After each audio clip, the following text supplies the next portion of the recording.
નમસ્કાર વિદ્યાર્થી મિત્રો, ગયા પીરિયડની અંદર આપણે છેલ્લા 5 પારિભાષિક શબ્દ વિશે સમજ મેળવી હતી. હવે આજે આપણે વાર્ષિક હિસાબો લખવાના થશે. હવે પછી જે આપણે શીખવાનું હશે એના વિશે માહિતી મેળવવી. તો આપણે જે વાર્ષિક હિસાબો લખવાના થાય તે વાર્ષિક હિસાબો એક ક્રમની અંદર લખવાના થાય, એક પ્રક્રિયાની અંદર લખવાના થાય. તો એ પ્રક્રિયા આપણને અહીં આપી છે કે હિસાબો તૈયાર કરવાના તબક્કા. તો કુલ 6 તબક્કાની અંદર આપણે વાર્ષિક હિસાબ તૈયાર કરવાના હોય. વાઉચર, વ્યવહારની ઓળખ, આમ નોંધ અથવા તો પેટા નોંધ તૈયાર કરવી પડશે. ત્યારબાદ ખાતા વહી, એની અંદર આપણે ખતવણી કરવાની આવશે. ત્યારબાદ કાચું સરવૈયું તૈયાર કરવાનું અને એના દ્વારા હવાલા આપણે આવશે અને કાચા સરવૈયા અને હવાલા ઉપરથી આપણે ફાઇનલ વાર્ષિક હિસાબ તૈયાર કરવાના. હવે આપણે દરેક તબક્કાને આપણે સમજીએ. પહેલો તબક્કો આપ્યો વાઉચર. વાઉચર એટલે આપણે પારિભાષિક શબ્દની અંદર શીખી ગયા કે વાઉચર એટલે ધંધાના જે વ્યવહાર હોય એનો લેખિત દસ્તાવેજ. તો આ ધંધાના જે વ્યવહાર હોય એનો પ્રથમ તબક્કો કયો? વાઉચર. પરીક્ષામાં વિકલ્પની અંદર પૂછાય કે ધંધાના વ્યવહારનો પ્રથમ તબક્કો કયો? તો વાઉચર. અને આ વ્યવહાર છે ઈ શેનો પુરાવો છે? તો કે જે વ્યવહાર થયો એનો લેખિત પુરાવો એટલે આપણું વાઉચર. બીજો તબક્કો વ્યવહારની ઓળખ. હવે આપણી પાસે વાઉચર આવી ગયું. વાઉચર એટલે બિલ. ત્યારે જ મેં સમજાવ્યું. વાઉચર આવી ગયું એટલે વાઉચરને આધારે આપણે વ્યવહારની ઓળખ કરવાની. કેવી રીતે? તો કે પહેલા તો ઈ નક્કી કરવાનું કે જે તે વ્યવહાર આર્થિક છે કે બિન આર્થિક. જે તે વ્યવહાર આર્થિક છે કે બિન આર્થિક. આપણે સમજાવેલું પહેલા જ પીરિયડની અંદર. આર્થિક એટલે શું, બિન આર્થિક એટલે શું? આર્થિક એટલે જે વ્યવહાર નાણાં એટલે પૈસા કમાવાની અપેક્ષાએ કરવામાં આવતો હોય એને આર્થિક કહેવાય. અને જે વ્યવહાર પૈસા કમાવાની અપેક્ષાએ ન કરવામાં આવતો હોય, સેવાની અપેક્ષા હોય, પ્રેમ, લાગણી, દયા, ભાવના, આ બધાના હેતુથી જે વ્યવહાર થાય એને કેવો કહેવાય? બિન આર્થિક.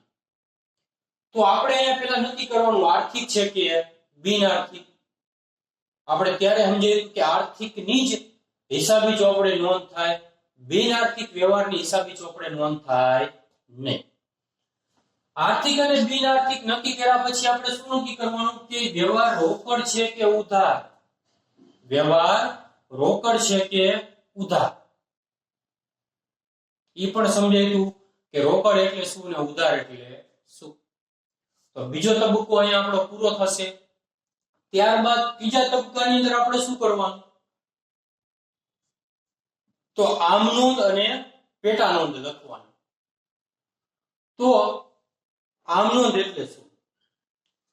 તો આપણે આખું એનું એક પ્રકરણ જ આવશે આમ નોંધ વિશે કે કોઈ પણ વ્યવહાર હોય એનો આમ નોંધ કેવી રીતના કરવી.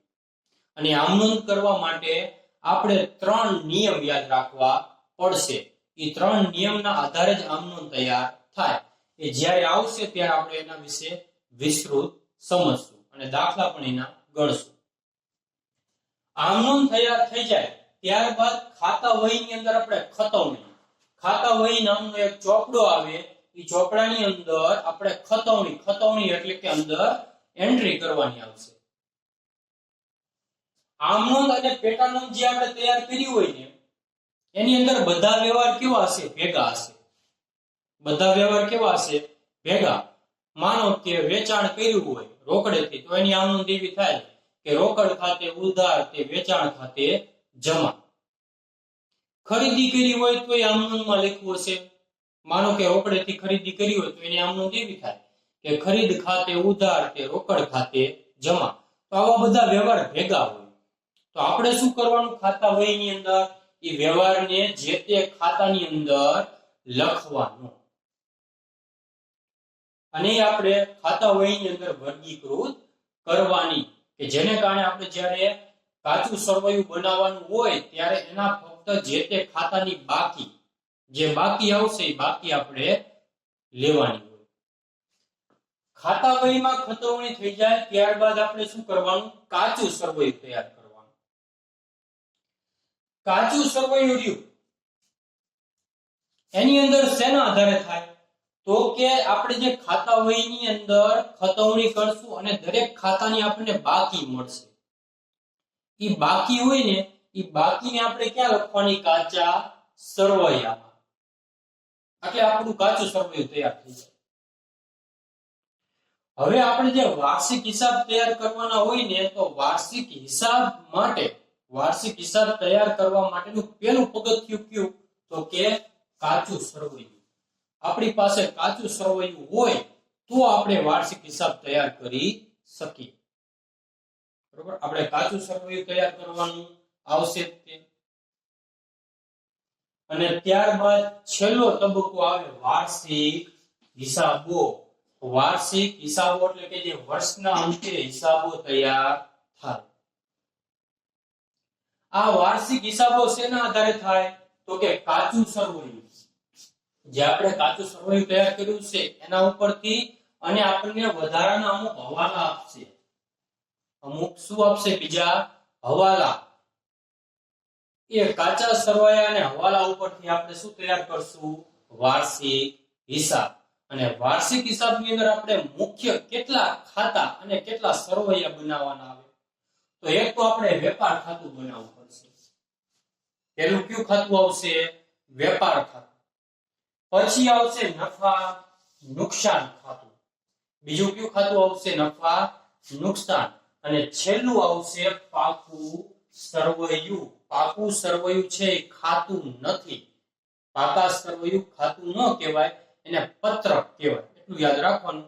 પરીક્ષામાં પૂછાય કે પાકું સરવૈયું એ શું છે, અને કાચું સરવૈયું જેની પાછળ સરવૈયું શબ્દ લાગે એ ખાતું હોય નહીં, તેને શું કહેવાય? પત્રક કહેવાય. એટલે પરીક્ષામાં પૂછાય તો આપણને ખ્યાલ હોવો જોઈએ કે કાચું સરવૈયું અને પાકું સરવૈયું એ ખાતું નથી, પરંતુ શું છે? પત્રક છે. તો છેલ્લે આપણે પાકું સરવૈયું તૈયાર કરશું. ને પાકું સરવૈયું તૈયાર કરો એટલે આપણે બંને સાઈડનો સરવાળો, જવાબદારી અને મિલકત લેણા, એ બંને સાઈડનો સરવાળો જો સરખો થઈ જાય તો આપણે સમજવાનું કે આપણો દાખલો સાચો, નહીતર આપણો દાખલો ખોટો. એટલે જ્યારે આપણે હિસાબો લખશું, દાખલા ગણશું, ત્યારે તમને જાતે જ ખબર પડી જશે જ્યારે તમે દાખલો ગણો ત્યારે કે તમારો દાખલો સાચો છે કે ખોટો. કારણ કે જો બંને સાઈડના સરવાળા સરખા થઈ જાય તો દાખલો સાચો. બંને સાઈડના સરવાળામાં જો તફાવત આવે તો સમજી લેવાનું આપણી ક્યાંક ભૂલ થાય છે. તો આ હતા વાર્ષિક હિસાબ તૈયાર કરવાના તબક્કા. હવે પછીના પીરિયડની અંદર આપણે બીજા ચેપ્ટર પ્રકરણ 2 ની અંદર અભ્યાસ કરશું.